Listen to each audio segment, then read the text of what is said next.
હવે નહીં ચાલે કોઈ કંપનીની છટકબારી કે પછી તેની મનમાની, કારણ કે આવી ગયું છે સુપ્રીમ ચુકાદો. જી હા, સુપ્રીમ કોર્ટે સ્પષ્ટ કરી દીધું છે કે જ્યારે કોઈ કર્મચારી પોતાની ડ્યુટી માટે ઘરેથી નીકળે છે ઓફિસ જવા માટે, અને જ્યારે પોતાની ડ્યુટી પતાવી ઓફિસથી ઘરે જવા માટે નીકળે છે અને તે ઘરે સહી સલામત પહોંચે ત્યાં સુધીની જવાબદારી કંપનીની રહેશે. તાજેતરમાં જ મહારાષ્ટ્રના ઉસ્માનાબાદના એક કેસમાં સુપ્રીમ કોર્ટે આ સ્પષ્ટ કર્યું છે, જેમાં નોકરી દરમિયાન તેના કારણે અથવા તો કાર્યસ્થળ પર થયેલી દુર્ઘટનામાં જ કમ્પન્સેશન મળે તે યોગ્ય નથી.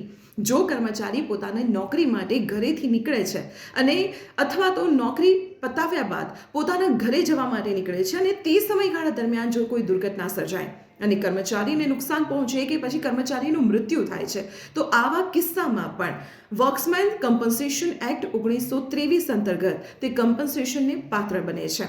આ નોકરી દરમિયાન થયેલી જ દુર્ઘટના માનવામાં આવશે. આ નિર્ણય લાખો કર્મચારીઓ માટે રાહતભર્યો નિર્ણય છે, અને ખાસ કરીને એવા કર્મચારીઓ માટે કે જેઓ પોતાની નોકરી માટે લાંબા અંતરની મુસાફરી કરે છે. આ કર્મચારીઓના અધિકારોને મજબૂત બનાવે છે અને સાથે એ સાબિત પણ કરે છે કે ડ્યુટી માત્ર ઓફિસના ગેટ સુધી નથી, તેના માટે કરવામાં આવેલી મુસાફરી પણ ખૂબ જ મહત્વપૂર્ણ છે. તો આવા જ મહત્વપૂર્ણ સમાચારો માટે જોડાયેલા રહો સંદેશ ડિજિટલ સાથે.